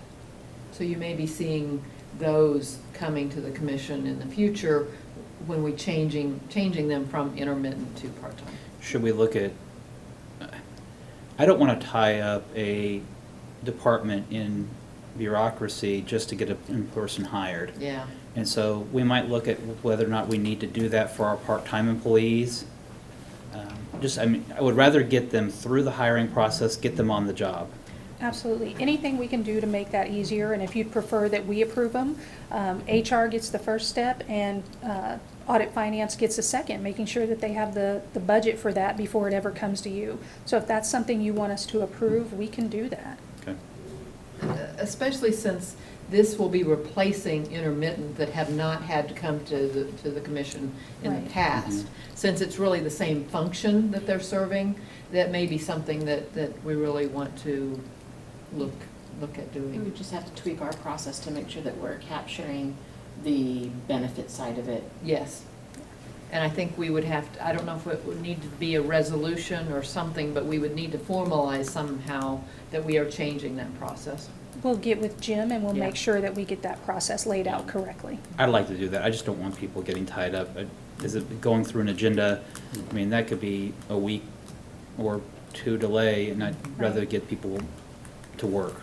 Yeah, we can certainly do that. I'll start working with Jim after we finish here. Okay. All right, thank you. Anything else? All right. Okay, then we are on break until 11:30. That was too fast. 30, we are ready for our next budget presentation. Saving the best for last. Here we go. Okay, well, I know we're all ready to get to the end of these, and I have several to go through. I will start with Audit Finance.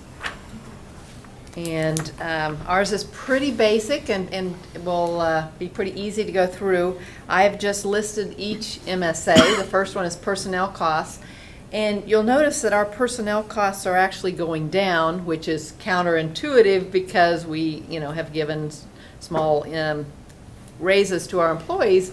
But we had a retirement of a long-term employee, so that decreases your cost. And this is a good illustration of why, when I'm calculating the flat budget, we use the 22 actual actual costs for that department. Because then sometimes it will go way up if we've had some really significant pay increases, but sometimes it will also go down if you've had some retirements. The next MSA for services is actually, the request is up a little bit, and that is because we have 2020 reports, financial reports was our first year we used this new software, and the cost of that is $3,000 a year. So I have asked for an increase in that MSA 2 for that, and then MSA 3 has remained the same as last year. And another thing that just interesting, little trivia here, you can see that 97% of our budget is personnel costs. So the other costs are pretty minor in our department. Any questions on the audit finance budget? No. I don't. Okay. Then I will go on to the general expenses. These are the general expenses for the county. And these I'm also showing the MSAs. We don't have any employees on general expenses, so there is nothing for that MSA. So MSA 2, which is services, is showing a very small increase, less than $3,000. And that is just due to 5% increase in property insurance. That goes up each year, so I've kind of estimated that. And as I look at these, I look at what the actual expenses we spent. So there were some lines I was able to decrease because the 5% for the property insurance is certainly more than a couple $1,000s. So, but the net is only, about $2,100 that I'm increasing that. The next category is supplies, and I don't know if this is right category, but I have included, or I've increased this by $120,000 for operations for 707 Southeast Quincy for that new building. We will have operational costs we will need to have for that. I came up with the $120,000 based on the information that the prior owner had given us, and then trying to look at the last time that building was fully occupied, and then trying to increase it for some inflation since that time. And then on the next one is contingency. I have put a $2 million request on that. Historically, we've had $2 million in that. Those are flipped. That should be. I think Oh, that was I'm set to the sorry. side. Yes, you're exactly right. My wording is wrong on there. Yeah. Thank you. That should say capital outlay is $2 million, not contingency. Yes, thank you. Historically, it was $2 million. Last year, as part of the budget process, you increased that to $2.5 million and decreased contingency to $500,000. I have put those back to the prior amounts. This year, with $500,000 contingency, we are at the halfway point of the year, and we have very little contingency left. So we are going to really be struggling for this last half of the year to get through on what we had budgeted for contingency. So I have put that back to the prior amounts of $2 million for capital outlay and $1 million for contingency. So this is our general Betty, expense request. Before I let you go off of general expenses. Yes. If we were looking at wage increases, as we discussed with Angela Lewis at the last budget hearing under Human Resources, would that fall under the general expenses as a placeholder? Yes. Okay. And so if we were looking to have a category we created that said we're going to allocate $2 million or $3 million for future wage increases or whatever amount, Yeah. would it go under personnel services? Well, what we did in prior years, we actually just added a separate budget line for that, Okay. so that it was very clear and very transparent what that was for. Now, in our accounting system, we would probably put that into general expenses. But for the budget itself, in the budget we approve, we would generally just add another line to the actual budget worksheet for that. We should probably add a line, And I just, can, yes, I will do that. okay. Anything else on general expenses? So as you can see, really, the only increase is the 120,000 for the operations of the new building. But just for clarification, when you say operations, are you talking about utilities and insurance and All of the above, maintenance and upkeep? Okay. yes. Okay, our next section is debt service. You can see how it's broken down between certificates, man, I said certificates of deposit. I really hurried through this, I apologize. It's certificates of participation. And those are a lease purchase document that we use for financing.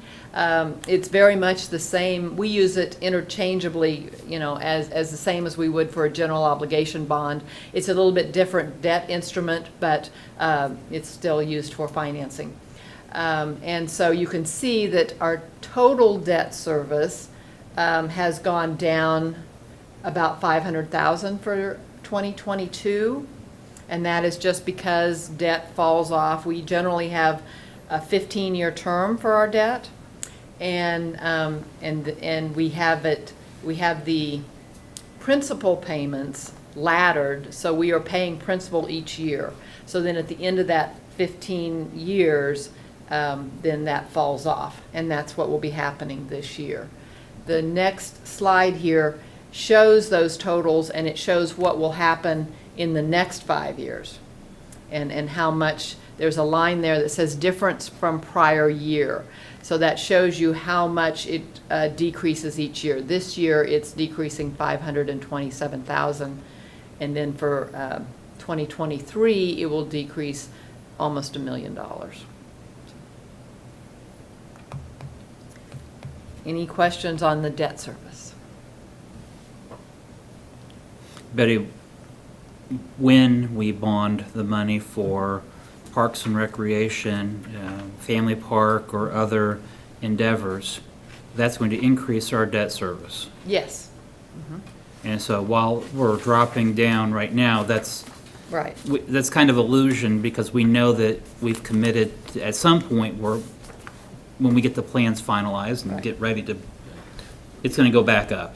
And right now, with the rates are about what they are, for every $1 million, and if we do a 15-year term, which is what we normally do, and the rates that are, you know, at current rates, that will mean about $85,000 a year for every $1 million. And that bonded money we're looking at, we can drag that out over a number of years too, right? What we normally do is 15.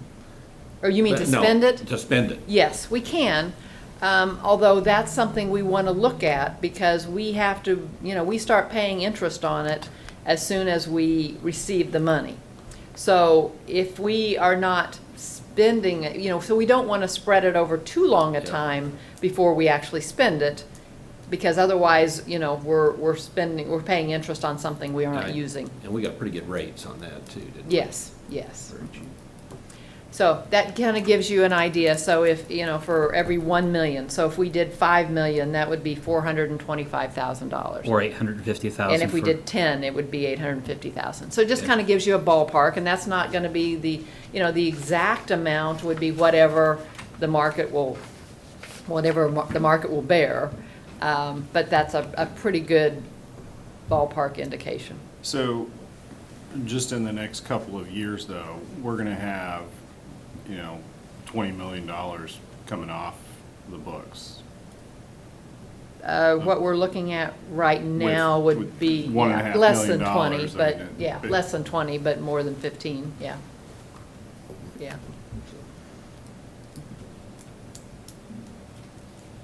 Any other questions on that?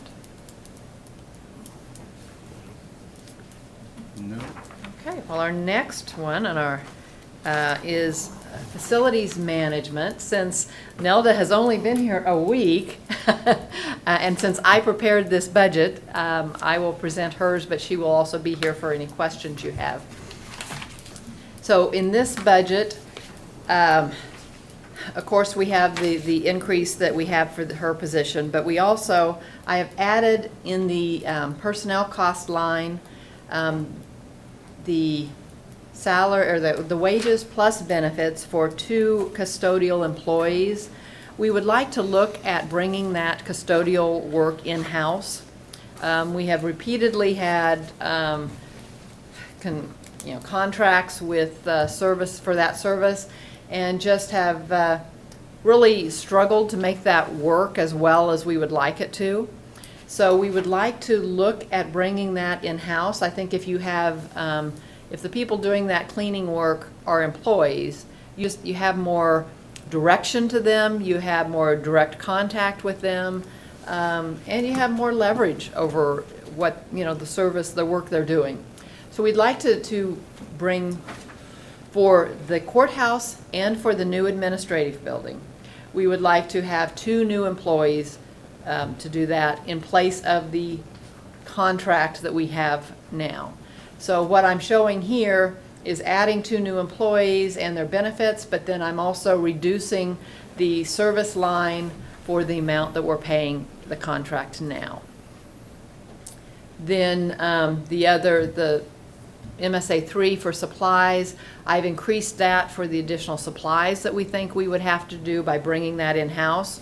Right now, the contracted services includes them providing the supplies, so we would have to include the supplies too. So, and then I also looked at that MSA 3 and kind of what we have paid out over our actual expenses over the last few years, and increased it a little bit for that also. So what I'm showing here is an increase in that budget, but the majority of that increase would be for the custodial work that if we contracted it for the new building, we would have to pay that anyway. It's about $20,000 increase, and based on the information that the prior owner gave us, that is about what they paid when that building was fully occupied. Now, what I did include that in that $120,000 that I added to general expenses. So we could take $20,000 of that I added in general expenses and move it to this budget. And then we would still have the additional $100,000 for the utilities and all of those other items. So, any questions on this budget request? Who would the 2 new employees report to? To Nelda, All right. to the facilities. On the supplies, you said they're included in our current custodial contract, right? Yes. Do we have any control over what types of supplies they use, or the quantities that they use, or anything like that, or? Not that I'm aware of. No, I don't think we do. So, I mean, it might actually be beneficial to do it ourselves anyways, because then we could at least Yes. have a little quality control, and, okay. Okay.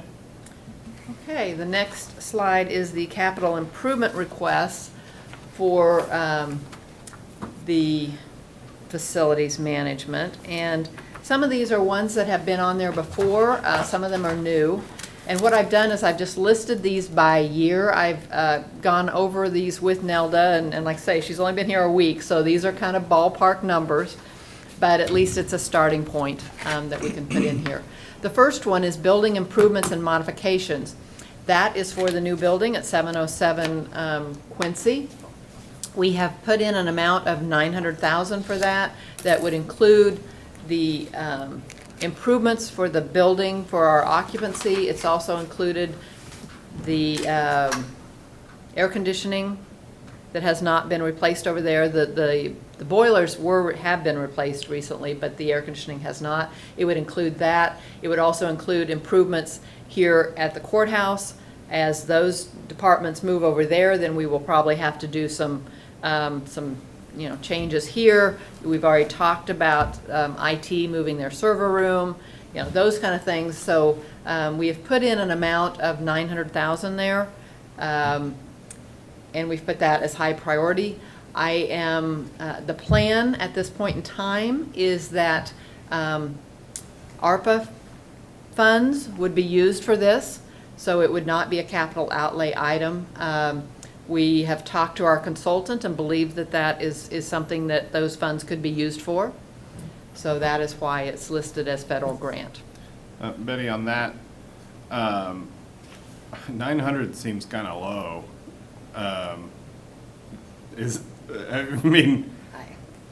I think just, maybe not on the other building, but I think on this building, it seems like we're gonna have quite a bit of expense retrofitting that space. I mean, The space down here for IT, or? well, there's Probably. that, but all the upstairs and stuff, I mean, transitioning to different departments and things, See, and I just don't know how much will need to be changed. I know the DA wants additional space, but between IT and my office, we have a lot of offices up there that could be used. Now, if they want to change that out, in the counselor's office. then that, and the counselor's office, And, yeah. well, and when we talk about the jury coordinating room, the most logical place is probably use of the counselor's office because it's on the first floor and right when people walk in, and having that as your large grouping So, space. yeah, so it depends on if there's a room that is now large and open that could be used for that, or if that's something that has to be built out, or things that, if we use the counselor's office, and that's taking down all of those office walls. So, see, it's really gonna depend on, I mean, as I see it, depend on what space can be used for what and how much. I don't think on the courthouse, I really have any idea of how much that may. Okay. Betty, you also have, the commission has set aside some money over the last couple of years for with the DA's office for their portion of this. Okay. And then. Yeah, that's true. They put some, remember, they put some money into a project fund for space. Will we be able to lump some of the courtroom renovations in with any of that?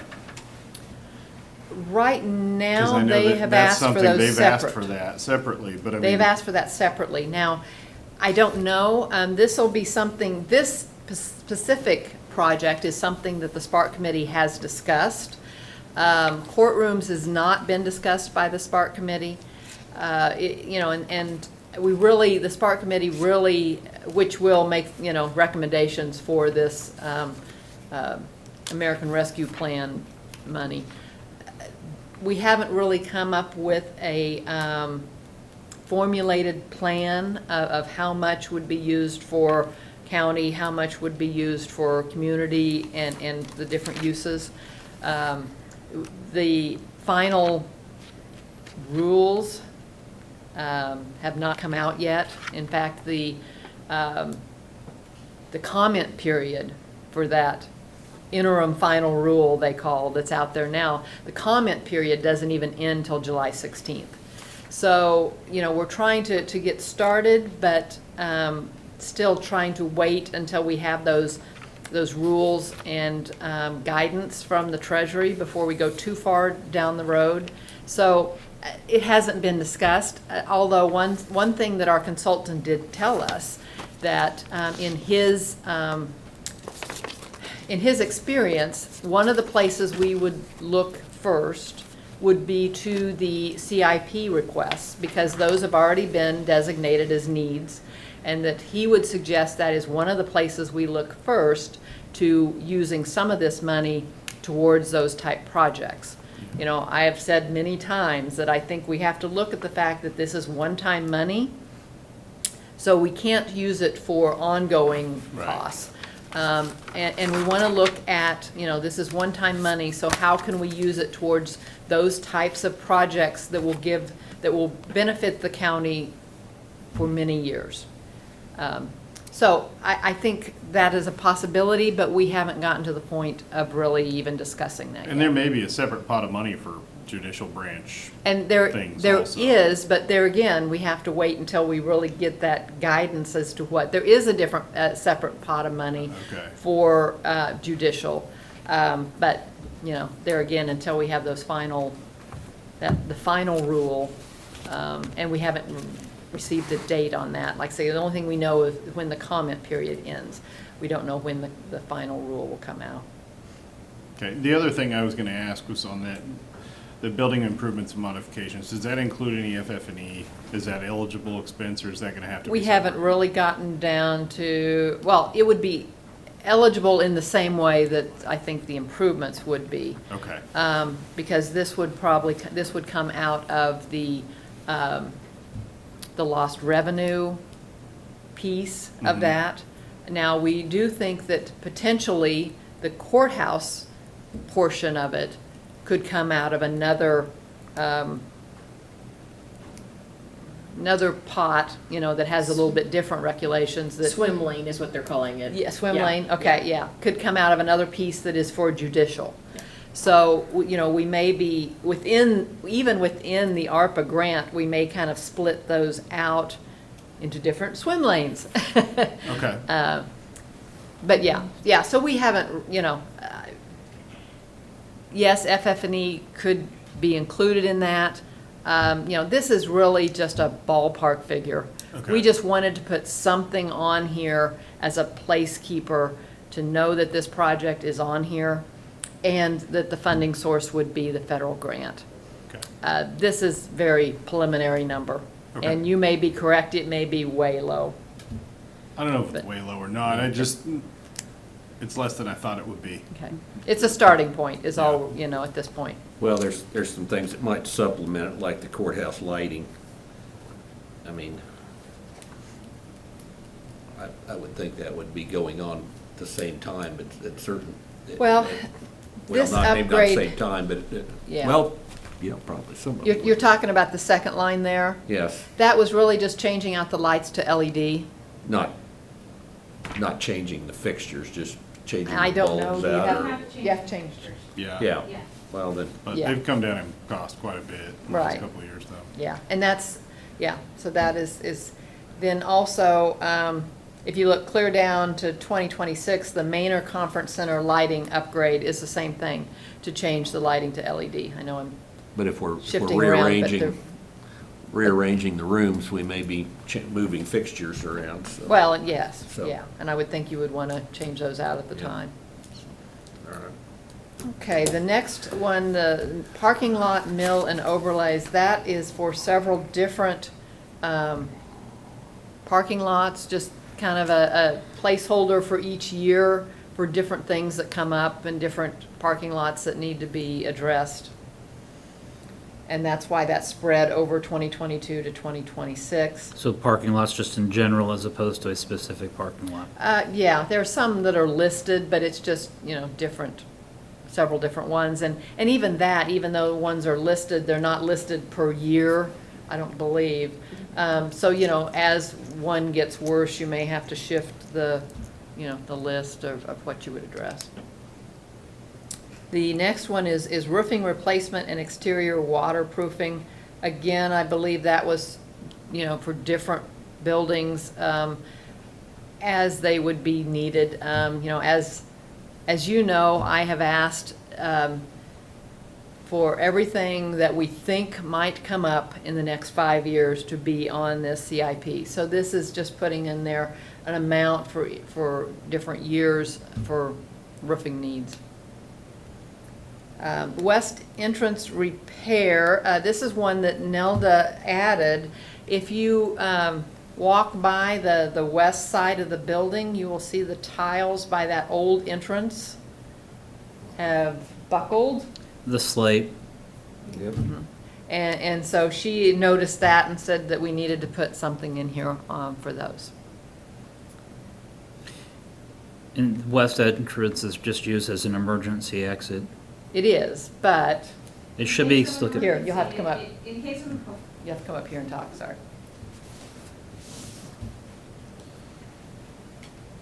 Nelda Henning, Director of Facility Management. In case of an emergency, emergency egress routes have to be level and clean and safe, and that currently would not qualify as an emergency exit. And that exit would be required if the courthouse is at occupancy. Probably be best just to take the slate all the way off. I mean, Definitely. it's not matching any of the rest of the building, and I'm not sure exactly why or when the slate was put in. I would assume probably in the 80s or at some point.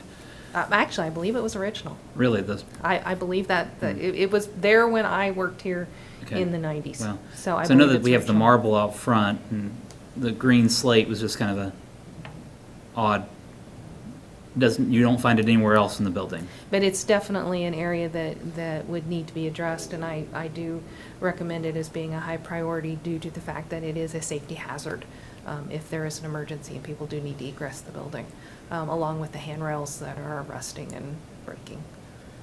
Okay. Another item that she added onto this is the courthouse window replacement. I'll let you talk a little bit about that also. And we put a placeholder of $1.5 million. I believe that's out of ways, but when you're talking about temperature control or comfort control in a building, one of the areas that people often overlook is windows. These windows are original. They have not been touched since this building was built in the 60s.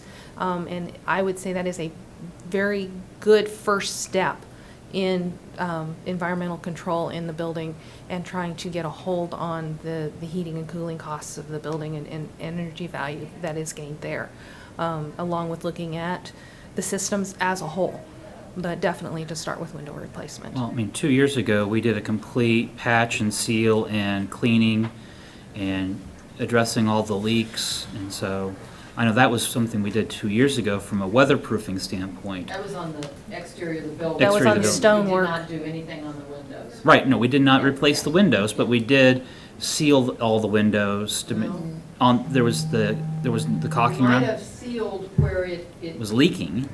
yes, Yes. yes, but we did not, it I know wasn't- I've had a broken window in my office since I started. Yeah. Okay. So, Nelda, is that the type of project that has to be done all at once? Or like if we just did the north side of the building, I mean, it seems like typically that's where the biggest problems are in old buildings is the north side, but I would think based on the fact that the windows are wrap windows, they wrap around the full perimeter of the building, you would have to do a floor at a time, not a floor, side at a okay. time. My guess is that it was a system from top to bottom, and so you would have to take it out as a system from top to bottom, so you would have to do a floor at a time and work your way up, depending on what we decided to do as a replacement. But it's definitely something that should be looked at. Sealing and weatherproofing, that type of thing, only lasts for so long, and you might have gained 5 to 7 years. and these windows, I'm assuming, are just single pane. They're single pane. Mhm. Just And the like aluminum, this. I'm pretty sure is not a thermal break, so any temperature change outside is going to travel into the inside of the building, and you need that thermal break process. Yep. I'd also mention that the window replacement, I would think, would be something that definitely could be bonded. It could be included in a bonding that we would do. Any questions on these projects? Okay. Well, any questions on any of it that we can answer? Only the two things that are left on the budget list are the coroner and the ambulance, and those are both contracts. Those are both contracts, so that's why we did not have a budget hearing on them. For the flat budget, I have adjusted them, like the coroner goes up each year, and I have adjusted the flat budget for that. All right, All right, and that's it. thank you.